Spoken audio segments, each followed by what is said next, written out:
I encourage introverts to speak early. There is something about introversion and overthinking and a type of perfectionist approach, which is not beneficial in meetings. So even if it is just to say hello and ask people how their weekend was, just get those initial words out so the butterflies are gone and you can announce your presence in a way that is comfortable. Welcome to the GovComms podcast, bringing you the latest insights and innovations from experts and thought leaders around the globe in government communication. Now, here is your host, David Pembroke. Hello everyone and welcome back to GovComms, a podcast about the practice of communication in government and the public sector. My name is David Pembroke. Thanks for joining me. As we begin our conversation today, I'd like to acknowledge the traditional custodians of the lands from where we are broadcasting today, the Ngunnawal people, and pay my respects to their elders past, present and emerging, and recognise the ongoing contribution they make to the life of our city and this region. And indeed, may I pay my respects to all First Nations people of the lands from where anyone listening to this podcast is joining us from. So think about this for a moment. What if the best ideas in your team are the ones that you never hear? In successful workplaces, we value and talk a lot about collaboration, ideas and teamwork, but so often it's the squeaky wheel that gets the oil. It's perhaps the loudest and the most confident who speak most often and crowd out the space for those of our colleagues who might be a little more contemplative or a little more reflective. But if that's the case, just imagine the value that's being left in the thoughts and the words unspoken. So how do we create environments where all types of personalities are valued and heard? How do we create workplace behaviours where everyone can contribute equally? And how do we foster that psychological safety so that not just the most outspoken feel confident to share their ideas? Well, to consider this and discuss it today, I'm joined by an expert in this particular field of work, and his name is Richard Etienne, who is an internal communications expert and the founder of the Introvert Space, and he's a former official videographer for UK Prime Minister Theresa May. He's an advocate for introverts in the workplace, helping organisations build cultures that prioritise inclusivity and psychological safety. Richard is the author of the Introverts Survival Guide, a must-read for anyone navigating leadership and communication as an introvert or leading a diverse team that will inevitably include much quieter people. And he regularly delivers workshops on communication, leadership and workplace culture, helping leaders to create those types of environments where everybody can thrive. He joins me from his home in London. Richard, welcome to GovComms. Thank you, David. And that's probably the best intro I've ever received on a podcast. I don't mind if other people hear this. I don't care. So listen, before we jump into the meat and potatoes, what's your story? Where are you from and how did this all come to pass? Yeah, so as you said, I'm from London. I grew up as a very quiet, reflective child who often felt out of place in louder environments like school or social family gatherings. I have a brother who's 3 years younger than me, and he was the one that would climb trees and I'd read books. It was just that dynamic was very different. And I realized that what this thing was that, with my personality was introversion. And I found that out after reading what some call the Introvert's Bible, Susan Cain's Quiet, which was definitely a turning point in understanding myself. So, yeah, I then began, tutoring interactive masterclasses with the Guardian newspaper and to help introverts or other professionals in my shoes, essentially, who were desperate to navigate the extrovert favoring workplace to just do it, but within their comfort zone. So that's the introvert side of things. But you mentioned about communications and videography. So yeah, parallel to that, I was progressing within my career in communications and videography, where I just discovered I had a passion for storytelling, David. I love the fact that everyone has a story to tell, and I'm able to help to amplify quieter voices. So, as a younger person, did you think there was something wrong with you, given that you could see the noise and the carry on and that you felt apart from it? Or did you feel quite comfortable in that world of quiet? So it was twofold. I would feel uncomfortable when in public spaces, and a lot of people always ask me, "Are you okay?" Because I was quiet. So then, if different people ask you that question, then you start to think, actually, is there something wrong with me and not them? But then when I was alone, recharging, whether it was doing my puzzles, reading the book, whatever it was, oh gosh, yeah, I felt so comfortable. I didn't feel out of place at all. Did you gravitate to people who were also quiet? And so you were comfortable together being quiet? And so perhaps were your friends more of that quieter variety? So I actually, so again, it's twofold in the sense that I would always notice another quieter person. So again, that social gathering, that, say a wedding, let's say, reception part, it's getting towards the end for me, my sand timer is a lot quicker than most people. I would also notice a quieter individual somewhere sat at a table, and I would go and talk to them. They were the ones who became invisible because of the noise that was happening externally to them. However, on the other side, my friendship circle is very mixed. And if anything, I probably have a few more extroverts, because it was nice for them to kind of lead the discussions and kind of kickstart certain events and host things. And I would turn up and do my thing. But I believe it's important to have a mix of characters in one social circle, because we all act as different mirrors to each other, because I may view myself a particular way, but I know for sure that my friends of differing personalities would also have another lens, and it wouldn't be a deprecating lens. It would definitely be an uplifting one. But it's funny how we all see each other and ourselves in different lights. So there wasn't any resentment towards your noisier, louder, perhaps more confident friends who were sort of taking the stage, taking the microphone? Resentment, okay, maybe not the word resentment, but when it moved into the workplace, for example, I remember my first full-time job was I was on a help desk, IT help desk for what was then Lloyd's TSB when they were together. Open plan office, phones ringing. I mean, Gen Z wouldn't know what a ringtone is right now, but it was just loud. And to get over that noise, the louder individuals would speak very boldly about, yes, and thank you for agreeing to be, to close your deal with me, and all of this kind of me conversation. And so when it came to bonuses and promotions, regardless of whether I hit objectives or exceeded them, guess who got them? It was the louder ones, the ones that paraded up and down, the office floor, being loud about their achievements. And so, yeah, on those occasions, and then also when, again, such louder ones would steal the limelight or take the credit for something that I would have done.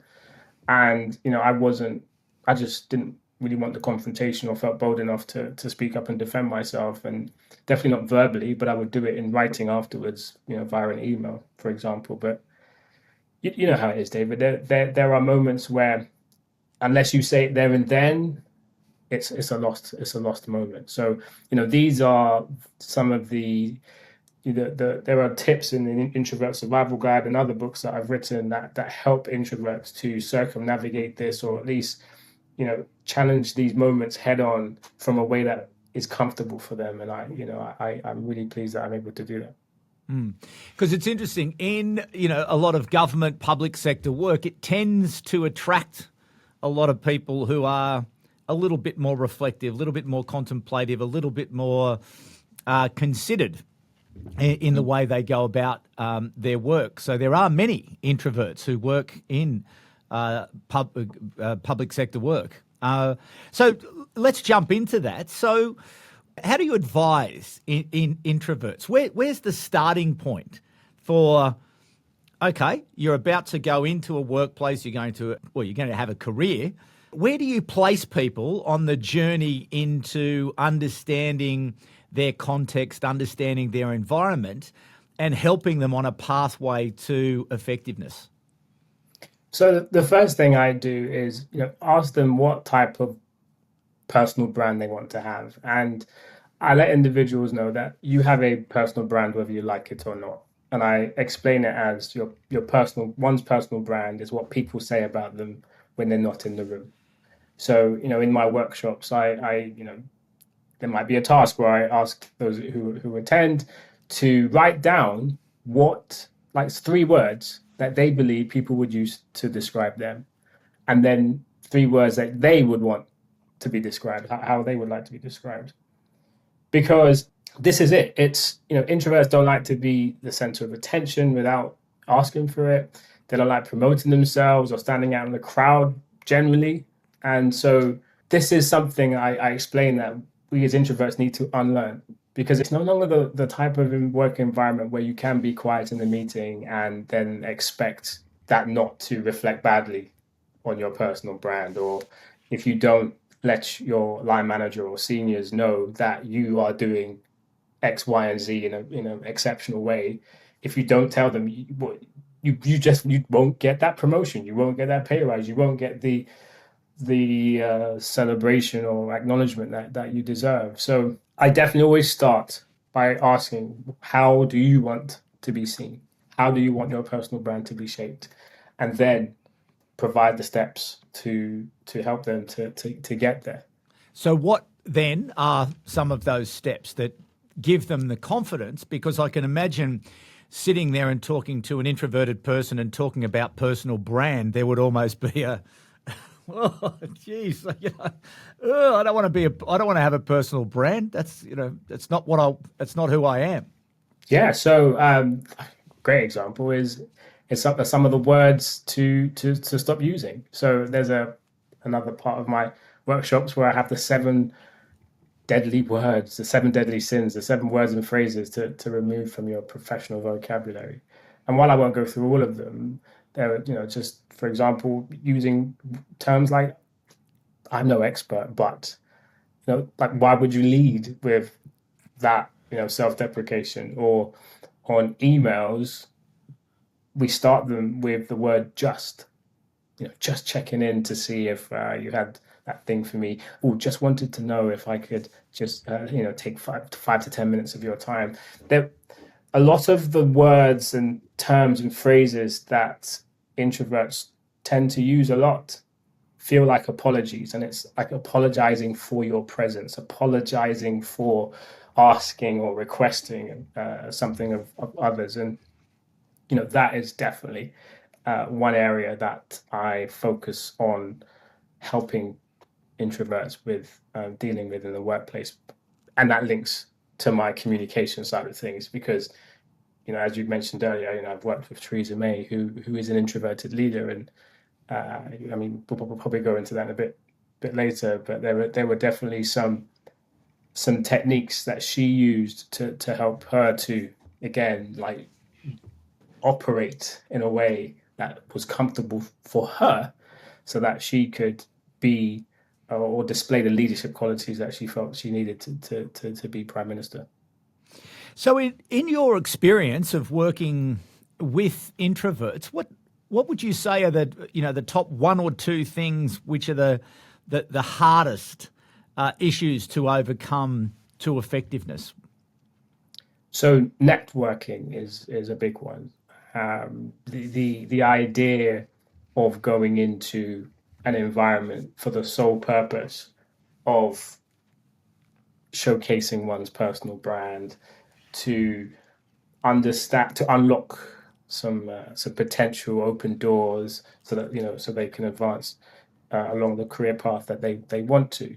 That is definitely one area that is of particular challenge and let's face it, dread for some individuals. However, I always start with encouraging people to reframe the word networking and view it as a conversation.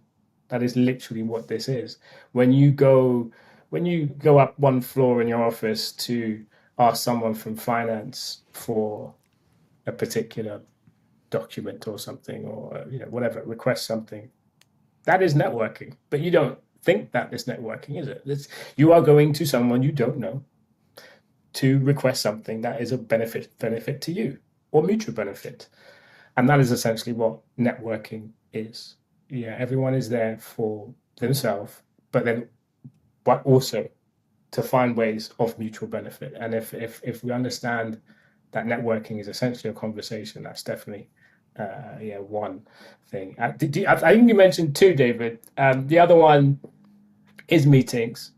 We spend, prior to COVID, I think we spent about a third of our working week in meetings. However, now I think because hybrid work and it's so easy to just look into people's calendars. I used to block out lunch as a meeting, so I was not always dragged to one. But we spend so much time in meetings, and that is another wonderful place to showcase our personal brand. So, I encourage introverts to speak early. The thing about not speaking early is thoughts develop. We tend to just hold them down because we want to almost have the perfect answer. There is something about introversion and overthinking and a type of perfectionist approach, which is not beneficial in meetings. So even if it is just to say hello and ask people how their weekend was, just get those initial words out so the butterflies are gone and you can actually just essentially announce your presence in a way that is comfortable. It's all about trying to expand one's comfort zone. Don't step out of it. And this is the nucleus essentially of my tips. How big a challenge is hybrid work for introverts? Oh gosh. So it's interesting. There's benefit and there's challenge. So I'll just quickly start with the benefit. It has helped introverts to have more control over their environment and energy levels. I can, if I want to, within my home, just walk away and go for a walk or do something that helps me to just relax after something that's been quite tense or quite energy draining. But however, the challenges are greater, it seems, than the benefits, and there is a risk, for example, virtually to be overlooked in meetings, in particular. There was a time when, pressing the hand raise icon had some impact, but I feel like that's just not. It doesn't have the same impact as it used to, David. And messaging in the chat, it's just these things just aren't working as well as they used to. However, there are ways to be heard. I remember in The Guardian I think it was the end of 2020, I wrote a blog about 7 things I learned from working remotely. And one was within meetings, if you want to be heard, is to practice name calling. It's like, whoa, what's that about? So we've all been in one of those situations where someone is just talking. They're just going on and on and on and on. And you want to interject, but you've done the hand raise thing. It's just not working. What is actually effective? Instead of saying, oh, sorry, say their name. Yeah. Hi, David. That's a great point. Let me just stop you there for a second because I have just come across blah, blah, blah, blah, blah, blah, blah. This great point that I think will help to enhance what you're saying or to is relevant to what you're discussing right now. Dale Carnegie said in his book, How to Win Friends and Influence People, that the sweetest sound to a person is the sound of their name. And there is something there. There's something in that. I don't know if it's psychological or something from childhood, but saying someone's name to interject really does work. And I encourage all of your listeners today to just give it a go. Just try it. See what happens. Email me afterwards. Let me know how you got on. So yeah, that's a challenge. Meetings for sure. And then I mentioned networking, but missing out on informal networking. I remember the times I used to bump into the CEO or some permanent secretary with a department in the lift or in the coffee area or something. Those moments don't happen in one's home. So again, as an introvert, we're not known to reach out to individuals to book 15 minutes, half an hour for a quick virtual coffee catch up to, again, kind of showcase one's skills, talents, etc. So, yeah, being at home, one does definitely miss out on that informal form of networking for sure. In your experience, do you see that it is something that people, if they actively address it, that they can work through it, that they can, acquire some of these skills, or is it just a continual work on that if you're an introvert, that it's something that you have and you're going to be dealing with it, from the beginning of your career to the end? This is perfect timing, David, because last week I hosted a webinar which was on the topic of nature versus nurture. Like, are we wired this way? And spoiler alert, the answer is it's a bit of both. And there were twin studies that showed when twins grew up in different environments. They were both introverted. However, they displayed their introversion, their traits in different ways based on their environment. I was not someone who was confident public speaking. I was not confident in front of people who I thought were incredibly powerful, famous, etc. However, it was through gentle steps, expanding my comfort zone. So, like public speaking, for example, I didn't immediately was able to stand in front of 2,000 people. However, I did start recording myself and then posting it on social media. Then I would go on meetings on my laptop and just look at a little dot at the top of the screen. Then I would go into a studio with a small production crew. Then I would go into a much larger studio with, again, production crew and a few people. It was a civil service live event, perhaps, which I knew was also being broadcasted online. And so that's me slowly expanding my comfort zone in order to allow me that comfort to be able to speak publicly. And this is what I really want for the individuals who come to my workshops or read my books, is to know and believe that they are capable of doing this as well. I often say that there are few things sweeter than being reintroduced to oneself. I after reading, Quiet, was like, oh my gosh, yeah, I am awesome. I have all of these wonderful characteristics, and they are like quiet powers. And I'm part of a much larger network of individuals who I didn't know about before, who also have, possess these strengths. And there are many who don't realize they do. So it's something that can be developed, and it should be continually developed over time, because there will be things that we will need to unlearn as time progresses. 10 years ago, maybe, I don't know if anybody was thinking about AI or Gen AI at least 20 years ago. I don't know any Pilates teachers. Things will always move on. We have to learn new skills, new traits, new experiences. It's wonderful. Inside your research around introversion, what does the formal research tell us about the percentage of people who associate with being introverts? So how large a number is it? So according to Myers-Briggs, whose very purpose is to measure this, the latest figures, so 2022, was 58%. Wow. Introvert. Yeah, 58% introverts. So for people managers, this is something that I really am trying to encourage, some interest, because it's very likely that about half of your team will prefer introversion. And so it's important to understand how to make workplace culture and the way that you speak and handle team dynamics to be truly inclusive.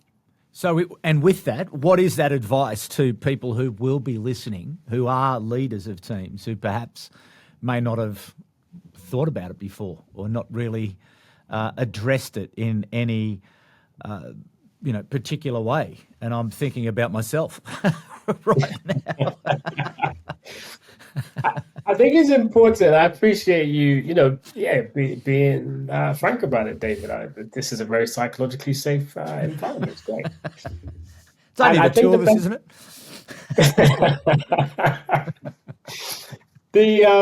The best place to start is actually understanding the difference between introversion and extroversion. And I always say that it's how one gains or drains energy. It's not about being shy. It's not about being loud. It's not that at all. It's purely energy based. I think leaders should, in that case, for example, provide added time for reflection within meetings, for example, for expecting responses, especially within brainstorming sessions. Those, when I used to hear how we had to attend a brainstorming session, I would slightly roll my eyes and be like, oh my God, because that is all about pace, competition, who can get the best idea first. And that's totally the opposite of what introversion, is about. Yeah. So, could you instead encourage people to write down their ideas on Post-it notes, put them on the wall, and then the chair or the team can address all of them equally? It's just providing added time for reflection. And then another is offering multiple ways to contribute to a discussion or an idea. And it's, you have written, could be one-to-one, it could be in smaller groups. And also recognizing and celebrating introvert strengths. As I said before, we're not the best at self-promotion. We don't really do that in the best way possible. So I think it's important to acknowledge, find respectful ways in meetings or in wider team conversation, to ensure that accomplishments of your quieter colleagues are being acknowledged, for sure. Now, you mentioned before that you did work with Theresa May and that she was an introvert, and she was also the Prime Minister of the United Kingdom. How did she, and what did you observe of her that enabled her to become more effective in such a high-profile role? And did you ever get the opportunity to talk to her about introversion? I was very fortunate to work with her. The reason why the opportunity became available is because the videographer for Number 10 down the street stepped down after something like 10 plus years, or probably even more. He was there from Gordon Brown, David Cameron years. And so, I felt very fortunate to be with Prime Minister at the time. And I learned very quickly the importance of precision, clarity, and being fluid of thought. So very adaptable in one's thought, especially in high stakes communication. And I mean, what isn't high stake as a Prime Minister? And I also gained insights into how visual storytelling was very impactful, amplifying messages and connecting with audiences at a deeper level. And that was my job, essentially, as the videographer. But one thing I do remember is, as being with the PM, you're rubbing shoulders with a lot of other world leaders at events like the G20. I think that year was in Argentina, the UN General Assembly over in New York. So I got to see firsthand how world leaders had to balance their own communication style with the needs of a diverse audience. So it didn't matter if you were an introvert. You had to adapt your communication style to have this global perception of what a leader should look like or sound like in this type of extroverted way. And I also recognized the value of creating space for quieter voices to contribute meaningfully. So, for example, there was a roundtable at the UN General Assembly with Bill Gates present. And I remember there was a joke that there's only about 10 people around on this round table, handful of photographers, videographers, and this one photographer joked, he said, right now, the average wealth of everyone in the room, including us, we're billionaires. This is pretty cool because that guy's here. I didn't feel like a billionaire, but that's not the point. The point is, with Bill Gates present and he's an introvert, due to his profile, was given the space and time to consider his responses. I'd never seen that before, in spaces with world leaders. He was invited also to speak, when he was quiet for some time. Those were some of the highlights or moments that I noticed when personality definitely played a role within Theresa May's tenure. Did I get to speak to her about it? Not for as long as I would have liked. And but we keep in touch, and I'm very fortunate to say that. And yeah, you've inspired me to ask that question a bit more again, actually, next time we speak. So I'll do that for you, David, and let you know what she says. Very good. So listen, where to from here for you in terms of this work around introversion? It certainly feels like you've found an area that not only do you have a passion for, but an expertise. What's next? So with the Introvert Space, it is a company that I founded in 2021, and but now I'm putting a lot more focus into it. It was founded because of the challenges that I used to have as an introvert and the lack of resources for introverts in the workplace. So I wanted to create a psychologically safe place where introverts could share experiences, learn from one another, but then also to support educational institutions, employment professionals in learning how to best support introverts in their respective spaces. So what's next? I mean, let me just quickly talk about what I'm currently doing. So I think you touched on this before. I'm delivering workshops and masterclasses.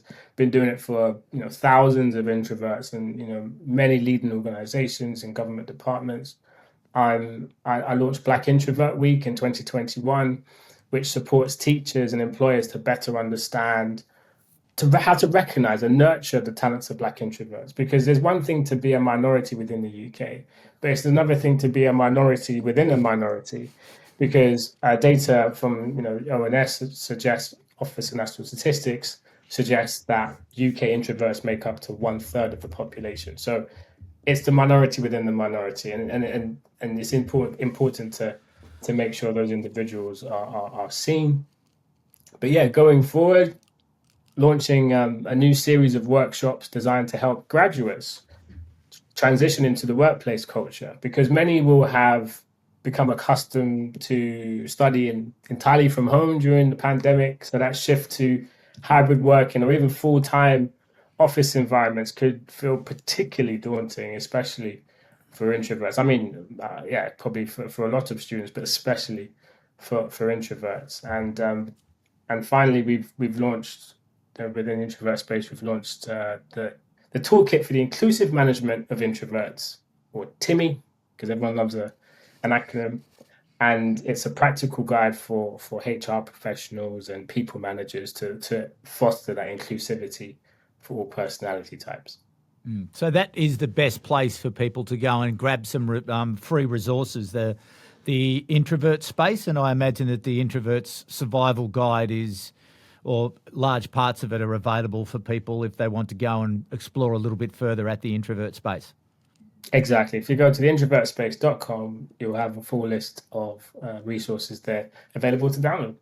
Very good. Well, listen, Richard, thank you so much for being so generous with your time and such a valuable conversation for a lot of people. I think that Myers-Briggs statistic of 58%, certainly that stuns me. I do reflect on my team, and certainly we do have quieter people, but yeah, it's obviously something that people need to address. And I think in the planning of that engagement to try to grab the full value from your team consistently over time, you really do have to create the space and the opportunity and the practice that helps people to build their confidence, because there is such value in everyone who's part of your team. So thanks so much for coming onto the program.